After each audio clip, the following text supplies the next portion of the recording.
AI 반도체에 이어서 이번에는 다른 이슈를 살펴보도록 하겠습니다. 최근 중국과 일본의 관계가 급격하게 냉각되고 있는 상황인 거 알고 계시죠? 이게 참 문제네요. 예, 맞습니다. 네. 이제 중국하고 네. 일본의 관계가 이제 최근에 냉각하고 네. 있는데요. 발단은 이제 일본 총리가 이제 중국이 타이완을 무력으로 이제 통일할 경우에는 일본도 자위권을 이제 발동할 수 있다라고 밝힌 데서 시작됐습니다. 맞습니다. 중국은 이번에 이제 명백한 그 레드라인 침범으로 규정하면서 즉각 반발을 했고요. 이후 중국은 일본의 수산물 수입 재개를 또 중단하고 양국과 여행 문화 교류까지 이제 사실상 제한하면서 경제적 문화적 압박을 동시에 가하는 조치를 내놓고 있습니다. 이번 사안은 이제 단순히 이제 외교적 마찰을 또 넘어서 안보와 주권을 둘러싼 구조적 충돌로 이제 확장되는 그런 모습입니다. 이제 그만큼 양국 관계가 본격적인 냉각 국면에 들어선 모양새로 보입니다. 네, 이게 뭐 한순간에 그냥 뭐 실수나 뭐 이런 게 아닌 것이 다카이치 총리가 계속 이 부분은 자기가 맞다라고 이제 얘기하고 있고 거듭 확인해주고 있는 상황이어서 이 중국이 양보하지 않는 타이완 문제가 시발점이었던 만큼 장기화 가능성이 높다는 관측이 나오고 있습니다. 중일 갈등 어떻게 예상하십니까? 네, 저도 이 장기화될 가능성이 높다라고 생각을 하고 있는데 중국 같은 경우에는 이 대만 문제를 국가 주권의 핵심 사안으로 여기면서 어떠한 타협도 받아들이기 어렵다라는 입장입니다. 하지만 일본 같은 경우에는 지역 안보와 그리고 대만 해협의 현상 유지가 중요하다라고 판단을 하고 사실상 미국 편을 현재 들고 있는 상황입니다. 이번에 이 외교적 언어로도 이례적으로 과격한 수준의 언어가 오고 가고 있는 만큼 이러한 구조적인 대립구도가 해소가 되지 않는다라고 네. 한다면은 단기간의 관계 개선을 기대하기는 어려워 보입니다. 그렇습니다. 중국과 일본의 갈등 영향이 우리나라에도 번질 수밖에 없죠. 다 삼국이 붙어있기 때문입니다. 중일 갈등이 주식시장에 어떤 영향을 미칠지 궁금하시다면 주식의 방향 카카오톡 채널 검색한 이후에 친구 추가해 주시면 되겠습니다. 자, 다카이치 사나이 일본 총리가 대만 유사시 개입을 언급한 이후에 중국 당국이 일본 여행 자제를 내리면서 관광 수혜에도 큰 변화가 예상이 되는데요.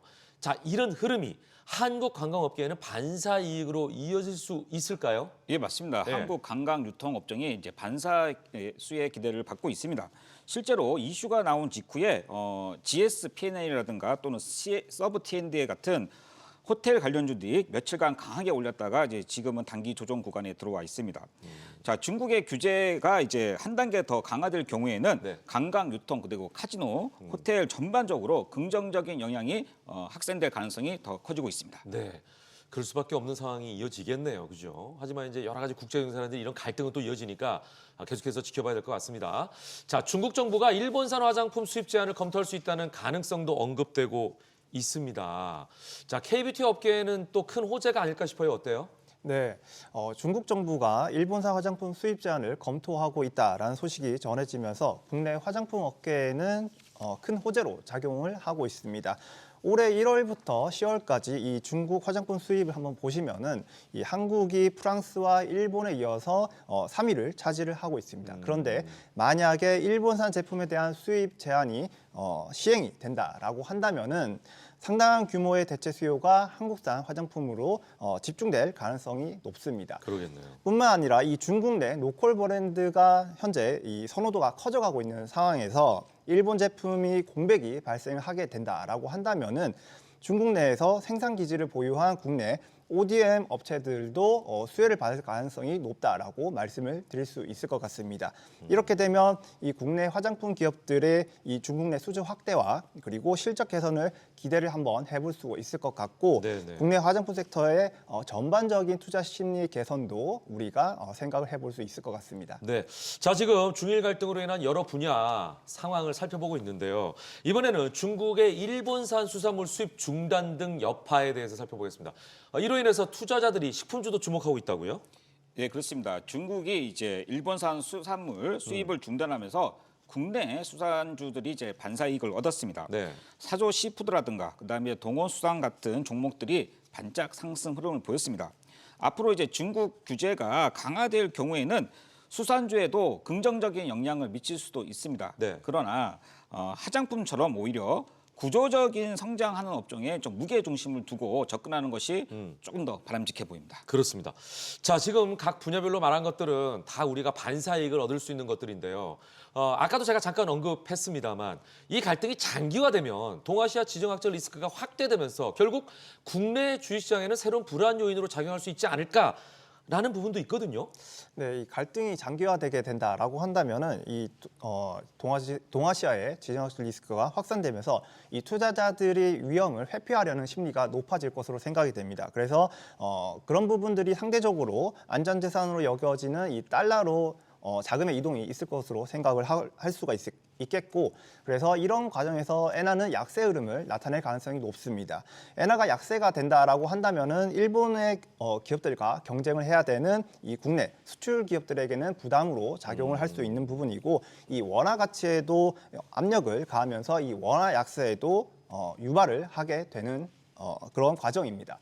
원화 약세가 되게 된다라고 한다면 이 수입하는 그런 입장에서 이 원자재와 이 부품의 비용을 높이는 그런 결과를 초래를 할 수 있고, 그렇다라고 한다면 이 생산 비용을 높아지기 때문에 이 국내 경제에는 좀 악영향을 미칠 수도 있는 부분입니다. 그래서 최근에 이런 부분들이 많이 반영이 되면서 이 원달러의 어떤 달러 강세가 보여졌다라고 생각을 한번 해볼 수 있을 것 같습니다. 그래서 이런 원화 약세는 이 외국인의 자금 이탈을 압력으로 강하게 작용할 수 있고, 그렇게 된다라고 하면 이 원화가 더 추가적으로 약세가 될 가능성도 배제할 수 없을 것 같습니다. 그냥 이런 중일 갈등이 심화되는 과정에서 중국이 히토류나 흑연 같은 핵심 광물을 전략적으로 무기화할 수 있던 전망도 그래서 나오고 있거든요. 이 갈등 때문에. 그렇게 되면 한국의 반도체, 전기차, 배터리 생산 라인까지 직간접적으로 영향을 받는 거 아닌가요? 예, 맞습니다. 중국이 이제 히토류하고 흑연 같은 핵심 광물은 전략적으로 활용할 가능성은 이제 늘 존재했습니다. 네. 특히 이제 이 두 소재는 중국의 공급 비중이 압도적으로 높기 때문에 만약 가격 급등이나 또는 이제 수출 규제가 현실화됐을 때는 한국의 이제 반도체 또 전기차, 배터리 산업에도 부담 요인이 될 수밖에 없습니다. 그러니까요. 자, 다만 이런 조치는 중국에도 타격이 있기 때문에 전면 차단보다는 이제 특정 품목을 갖다가 단계적으로 조이는 압박 신호 형태로 나올 형태가 더욱 유력합니다. 그리고 만약에 그런 극단적인 규제가 나온다 하더라도 일본과 직접 경쟁을 하고 있는 2차 전지 업종에는 네. 상대적으로 수혜가 발생할 수 있다고 그렇게 생각을 하고 있습니다. 네, 플러스 마이너스들이 있네요. 좀 따져봐야 네. 될 것 같습니다. 자, 이런 가운데 트럼프 미국 대통령이 내년 4월쯤 중국을 방문할 예정입니다. 시진핑 국가 주석에게는 이와 더불어서 내년 중에 미국을 국빈 자격으로 방문해달라고 초청한 것으로 전해졌습니다.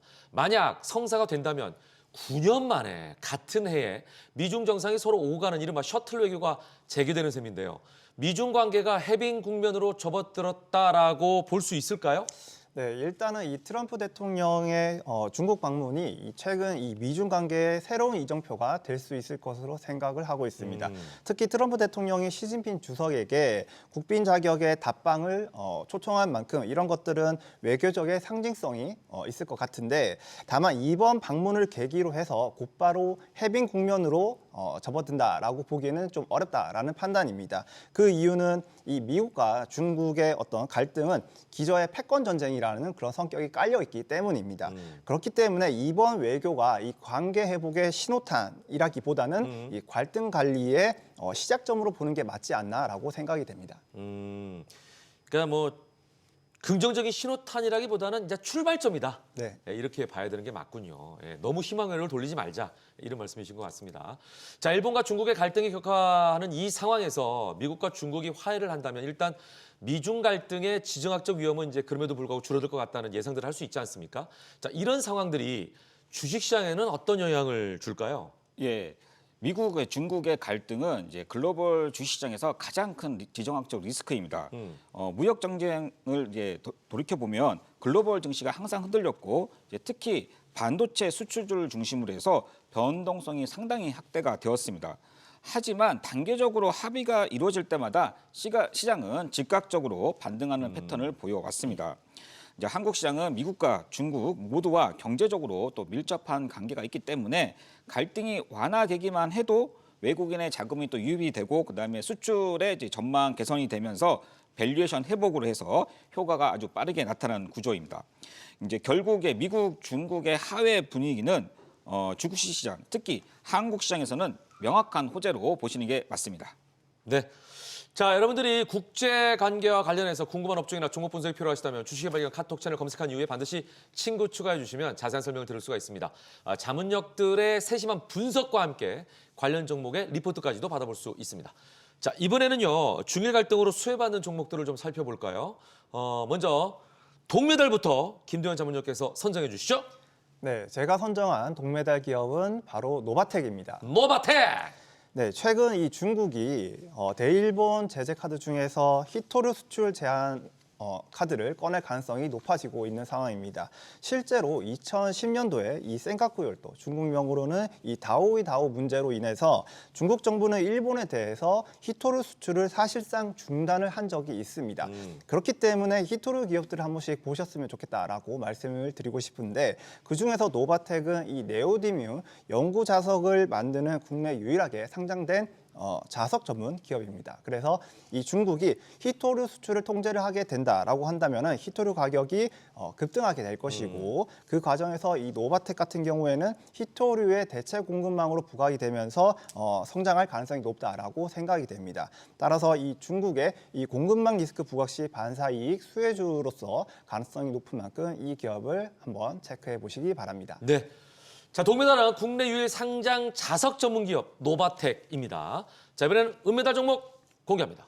네, 은메달로 소개드릴 기업은 바로 FNF입니다. FNF! 네, 이 FNF의 연간 매출액을 한번 보시면은 약 45%가 중국에서 발생을 하고 있습니다. 특히 MLB라든지 디스커버리 같은 이 중국에서 프리미엄 브랜드로 지금 현재 자리 잡아 있는 상태이고 현재 이 매장도 확대 지속 중인 상황입니다. 앞으로 일본 브랜드에 대한 정서가 악화된다라고 한다면은 이 비일본 프리미엄 브랜드로서 이 FNF의 이 포지셔닝이 더 좋아질 가능성이 있다라고 말씀을 드릴 수 있을 것 같습니다. 또한 이 중국 그 단체 관광객인 이 유커가 한국 방문을 하게 된다라고 한다면은 한국 매창의 매출 상승도 기대를 해볼 수 있지 않을까 생각이 됩니다. 네. 자, 은메달은요, 패션 브랜드입니다. FNF가 차지했습니다. 이제 마지막으로 금메달을 알아볼 차례인데요. 아시는 것처럼 금메달 종목명은 오직 주식의 발견 카톡 채널에서만 공개가 됩니다. 금메달 종목명이 궁금하시다면 주식의 발견 카톡 채널 검색한 이후에 반드시 친구 추가해 주시면 확인이 가능하겠습니다. 자, 이번에는요, 금메달 종목에 대한 힌트를 드리겠습니다. 네, 주식의 발견 카카오톡 채널에서 공개드리는 이 금메달 기업의 힌트 드리겠습니다. 이 기업은 핵심 자회사가 있는데 이 핵심 자회사가 전년 동기 대비 영업이익이 무려 99% 증가를 하였습니다.